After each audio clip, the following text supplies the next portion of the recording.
जल्दी जल्दी हाथ चला, अभी बहुत काम पड़े हैं करने को। इतनी धीरे धीरे काम करेगी तो बाकी काम कौन करेगा? कर तो रही हूँ माँ, बस थोड़ा सा ही रह गया है। मेरे साथ जबान लड़ाएगी तू? तेरी इतनी हिम्मत! माँ, आप होती तो मुझे बहुत प्यार करती, लेकिन आप एक दिन बीमार हो गई और कुछ दिन बाद तारा बन गई। पापा भी अपने काम की वजह से घर से बाहर ही रहते हैं। मुझे आपकी बहुत याद आ रही है माँ। इस कविता का तो कुछ करना ही पड़ेगा। बहुत जबान चलने लगी है इसकी। क्यों न इसे किसी काम से दूर जंगल वाली जादूगरनी के पास भेज दूं। उसके बाद ये उसके जादू में फंसकर वहीं रह जाएगी, फिर मैं यहाँ पर आराम से रहूंगी। एक दिन रेखा सुबह जल्दी उठकर कविता के लिए नाश्ता लेकर आती है। अरे कविता बेटा, यहाँ आओ। देखो मैंने तुम्हारे लिए क्या बनाया है। तुम्हारे मनपसंद पराठे और दही। ये आपने मेरे लिए बनाया है? हाँ, सिर्फ तेरे लिए बनाया है। अब जल्दी से खा ले वरना ठंडा हो जाएगा। कविता रेखा का बनाया खाना खा लेती है और धीरे धीरे उसके मुंह पर मुस्कान आ जाती है। अरे कविता बेटा, मुझे अपनी एक दूर की बहन को कुछ सामान देना है। लेकिन क्या करूं? मुझे आज बहुत सारे काम हैं, इसलिए मैं जा नहीं सकती। कोई बात नहीं माँ, आप मुझे बता दो, मैं चली जाऊंगी वहाँ। ओह, ये तो बहुत अच्छा हुआ, लेकिन उसका घर यहाँ से बहुत दूर है। रास्ते में एक घना जंगल आता है। तुझे डर तो नहीं लगेगा ना बेटी? नहीं माँ, आप चिंता मत करो, मैं चली जाऊंगी। तो ठीक है, फिर तू अभी चली जा। कविता जंगल में चली जाती है। वहाँ थोड़ी दूर चलने के बाद उसे एक घर दिखता है, जहाँ एक बूढ़ी अम्मा पानी का घड़ा उठाकर बड़ी मुश्किल से चल रही थी। कविता दौड़कर उस अम्मा के पास जाती है और उनसे वो घड़ा लेकर अम्मा के घर पहुँचा देती है। वो बूढ़ी अम्मा खुश होकर उसे थोड़ा पानी पीने देती है और फिर उसे एक रोटी, एक हरी मिर्च और एक खजूर देती है। अरे अम्मा, इसका मैं क्या करूँगी? मुझे तो भूख भी नहीं है। बेटा, इसका इस्तेमाल तब करना जब तुम्हें इसकी जरूरत हो। फिर कविता अम्मा को धन्यवाद करके वहाँ से आगे बढ़ जाती है। रास्ते में चलते चलते उसे कई जानवरों की आवाजें सुनाई देती है। उसके रास्ते में दलदल आती है, लेकिन वो पेड़ से लटक रही शाखा पर झूलकर उसे पार कर लेती है। उसके रास्ते में नाग आता है, लेकिन वो उसे प्रणाम कर देती है और वो नाग उसके रास्ते से हट जाता है। थोड़ी दूर चलने पर उसका पैर एक कंटीली बेल में फंस जाता है, लेकिन वह बिना घबराए उस बेल से अपना पैर निकाल लेती है और आगे बढ़ जाती है। दूसरी तरफ रेखा घर में इधर उधर टहल रही है। पता नहीं ये आफत की पोटली कविता अब तक उस जादूगरनी के पास पहुंची भी होगी या नहीं। है तो मुश्किल रास्ता, जहाँ से लौटकर आना बहुत मुश्किल है, और रास्ते में वो घना जंगल भी है। लेकिन मुझे तो तब तक तसल्ली नहीं होगी जब तक मैं उसे अपनी आँखों से उस जादूगरनी के घर में जाते हुए नहीं देख लेती। रेखा भी जंगल पहुंच जाती है और थोड़ी दूर चलने पर उसे भी उस बूढ़ी अम्मा का घर दिखता है, जो इस बार सूखी लकड़ियों का गट्ठर अपने सर पर ले जा रही थी। रेखा उसे देखकर अनदेखा कर देती है और आगे बढ़ जाती है। रास्ते में चलते चलते उसे भी बहुत से जानवरों की आवाजें सुनाई देती है, जिन्हें सुनकर वो डर जाती है। फिर उसके रास्ते में दलदल आती है, जिसमें वो गलती से पैर रख देती है और बहुत मुश्किल से बचकर निकलती है। दलदल से उसके कपड़ों पर कीचड़ लग जाता है, जिससे आसपास सूखे पत्ते और धूल उसमें चिपक जाते हैं।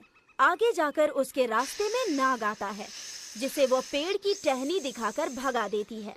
थोड़ी दूर चलने पर उसका पैर एक गड्ढे में फंस जाता है और वह घबराकर मदद के लिए आवाज लगाती है।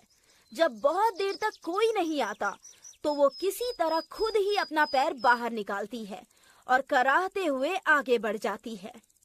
अगर मुझे इस जंगल में इतना डर लगा और इतनी तकलीफ हुई तो उस 9 साल की कविता का क्या हाल हुआ होगा। अच्छा है, उसे जितनी तकलीफ मिलेगी मुझे उतनी ही खुशी होगी। अब तक चलते चलते कविता उस जादूगरनी के घर के बाहर पहुंच जाती है। फिर आसपास देखकर वो अपनी सौतेली माँ की दूर की बहन को आवाज लगाती है। मौसी, मैं आ गई हूँ। मुझे माँ ने आपको कुछ सामान देने के लिए भेजा है। मौसी, मैं आपका सामान ले आई हूँ। आप कहाँ हैं? तभी कविता को वहाँ एक कुत्ता और एक तोता दिखते हैं।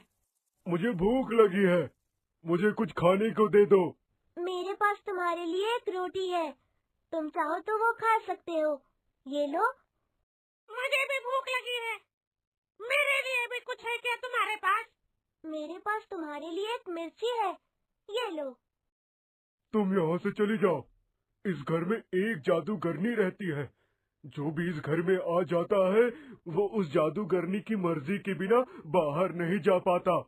फिर वो जादूगरनी उसे जानवर बना देती है, जैसे उसने हमें बना दिया। लेकिन एक मंत्र है जिसकी मदद से तुम बाहर जा सकती हो। अगर तुम वो मंत्र जानते हो तो तुम खुद क्यों नहीं चले गए इस घर से बाहर? क्योंकि वो मंत्र जानवरों पर काम नहीं करता। अब देर मत करो, इस घर से बाहर चली जाओ, नहीं तो जादूगरनी आ जाएगी। एक बार तुम बाहर चली गई तो वो तुम्हारा कुछ नहीं बिगाड़ पाएगी। फिर वो तोता कविता के कंधे पर बैठकर उसे कान में एक मंत्र बताता है, जिसे दोहराकर कविता तुरंत ही उस झोपड़ी से बाहर चली जाती है। लेकिन तभी उसे किसी के पैरों की आहट सुनाई देती है और वह झोपड़ी के पास झाड़ियों में छुप जाती है। तभी वहाँ कविता का पीछा करती हुई रेखा आ जाती है और उसे आसपास ना पाकर उसे ढूंढते हुए गलती से उस झोपड़ी के अंदर पैर रख देती है। इतने में शोरगुल सुनकर वो जादूगरनी भी आ जाती है और झट से रेखा को अंदर खींच लेती है। वाह, आज तो मेरे हाथ में बहुत बड़ा शिकार लगा है। अब मैं तुझे अपने जादू से जानवर बना दूंगी। नहीं नहीं, ऐसा मत करना। मैं तो बस अपनी सौतेली बेटी को यहाँ ढूंढने आई थी। तुम चाहो तो उसे शिकार बना लो, पर मुझे मत बनाओ। चुप, बहुत मैं कर रही है। चल, तुझे बकरी बना देती हूँ। बाहर झाड़ियों में छुपी कविता ये सब देख रही थी, इसीलिए वो जादूगरनी को आवाज लगाती है। जादू वाली अम्मा, मेरी माँ को छोड़ दो और वापस इंसान बना दो। अच्छा, बड़ी हिम्मत है तुझ में तो। लेकिन क्यों करूं मैं ऐसा? ये तो तेरी सौतेली माँ है और चाहती थी कि मैं तुझे जानवर बना दूं, और तू है कि इसे दोबारा इंसान बनाना चाहती है। ये मेरी माँ है और मैं इनसे बहुत प्यार करती हूँ, तुम इन्हें छोड़ दो। ठीक है, लेकिन इसके बदले तुझे मेरी एक शर्त पूरी करनी होगी। ठीक है, तुम जो शर्त रखोगी मुझे वो मंजूर होगी। तुम्हें मेरे लिए एक ऐसा फल लाना होगा जो इस जंगल में या आसपास कहीं नहीं उगता। अगर तुम मुझे वो ला दोगी तो मैं अपना वादा पूरा करूंगी। मैं इतनी छोटी हूँ, फिर भी मुझसे इतना मुश्किल काम करा रही हो, तो फिर शर्त का इनाम भी बड़ा रखो। अगर मैं तुम्हें वो फल दे दूंगी तो तुम्हें मेरी माँ के अलावा बाकी सबको भी इंसान बनाना होगा, जिन्हें तुमने जानवर बना दिया है। इतनी छोटी बच्ची इतना मुश्किल काम कभी कर ही नहीं सकती, तो फिर चाहे कुछ भी कहे, क्या फर्क पड़ता है। ठीक है, मुझे मंजूर है। उसी समय कविता अपनी जेब से खजूर निकालकर उस जादूगरनी को दे देती है, जिसे देखकर वो हैरान हो जाती है और कविता की बुद्धिमानी को देखकर मुस्कुराती है। अरे वाह, तूने तो झट से मेरी शर्त पूरी कर दी। फिर देखते ही देखते वो जादूगरनी दोबारा कुछ मंत्र पढ़ती है और शर्त के हिसाब से उसकी झोपड़ी में कैद सभी जानवरों को दोबारा इंसान बना देती है। कविता बेटा, मैंने तेरे साथ बहुत गलत किया है, फिर भी तूने मुझे मुसीबत में अकेली नहीं छोड़ा। मुझे बहुत बुरा लग रहा है कि मैंने तुझे कभी माँ की तरह प्यार नहीं दिया। नहीं माँ, आप माफी मत मांगो, मैं सब कुछ भूल गई हूँ, आप भी भूल जाओ। फिर रेखा कविता को गले लगा लेती है और जानवर से दोबारा इंसान बने बाकी के लोग कविता को धन्यवाद कहते हैं और अंत में सभी अपने अपने घर खुशी खुशी